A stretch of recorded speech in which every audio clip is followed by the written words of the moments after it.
Hello everyone. Now let's see about the help desk. In CDAR, help desk helps in managing and organizing all the support tickets in one place.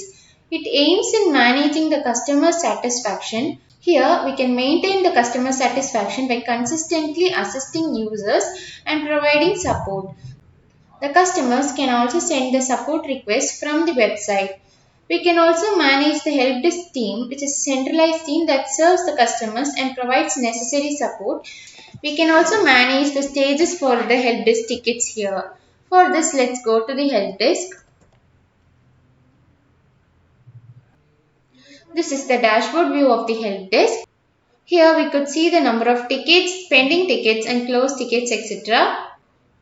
Then the due time can be viewed here. According to the priority, we can view the number of tickets here. Then the teams can be also viewed in the dashboard. Next, we can view the summary,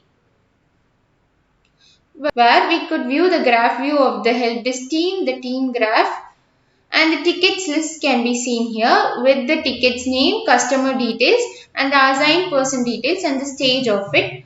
The overall ticket status can also be seen here. Next, let's see how to configure a help desk team.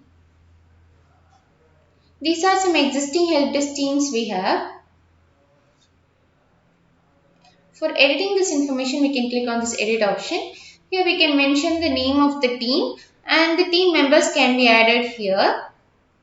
We can also mention the assignation method here, if it is done manually or random or balanced, which can be chosen from this drop down here. Then the email alias can be chosen, that is, the incoming emails can be created as tickets. If we want them, then we can check in this option and configure the domain's name here. If we want live chat to be enabled, then we can check in this option here. Then other web services through API, if we want to connect, we can check in this API option. We can also define SLA policies to track the performance. So if we want to do it so, then we can check in this option.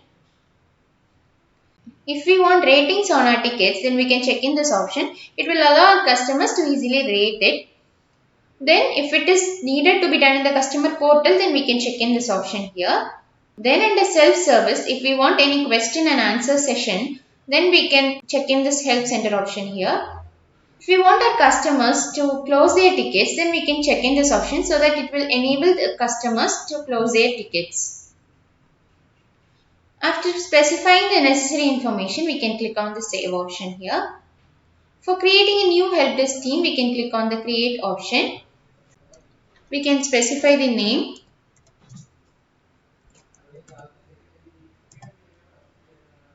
And the team members can be specified.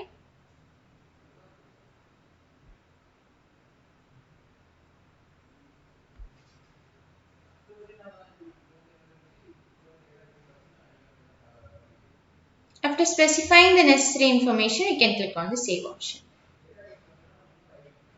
A new help desk team has been created. Next, we can also define the types of tickets here. If we want to create a new one, we can click on this create option here. And then click on save.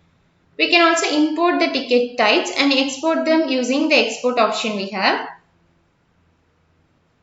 Next, we can define the stages for our tickets using the stages. These are few existing stages we have. So for editing this, I am clicking on this edit option. We can specify the stage name, the team who are all responsible. If you want to add any email template, then we can add them here so that the email will be received. If it is the closing stage, then we can check in this option. If this stage is to be folded in content, then we can check in this option. And the other description details can be mentioned here. We can also add the description here. Next, we can click on the save option.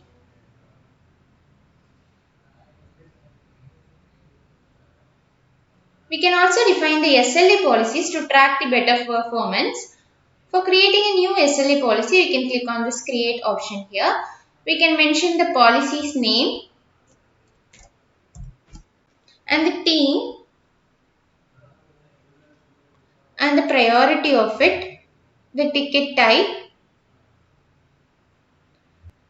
the reach stage and the reach and duration should be mentioned here. After filling out the necessary details, we can click on the save option. Next, under my tickets, we can view the tickets of the responsible person, and under all tickets, we could view all the tickets that are existing, and under closed tickets, we could view the closed tickets here. Now for creating a new ticket, we can go up and click on the create option here. We'll have to mention the subject here.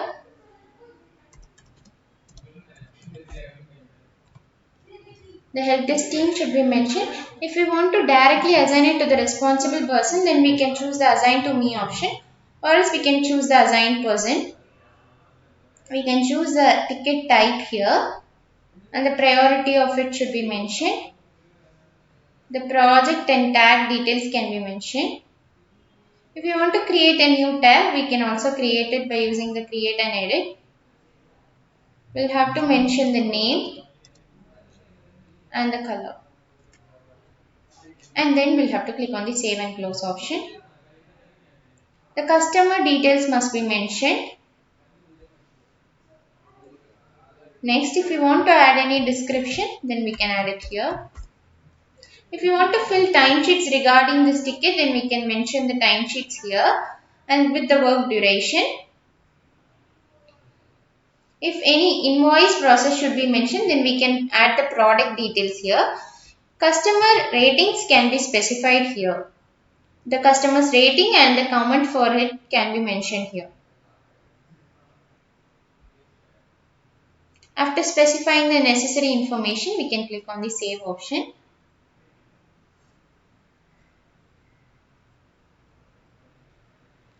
Next, if we want to create this ticket as a task, then we can make use of the create task option. Now the ticket is in the new state. If we want to move it to the in progress state, we can click on this in progress, or we can drag and drop in the pipeline. Now if the ticket is solved, then we can move to the solved state. Here we could see that the ticket has been solved. Then if you want to close this ticket, then we can choose the set to close option, so that the ticket will get closed, and the closed tickets can be viewed under closed tickets here. We could view the closed ticket here. That's how we manage and organize all our support tickets and assign it to our responsible users and get it solved. Thank you.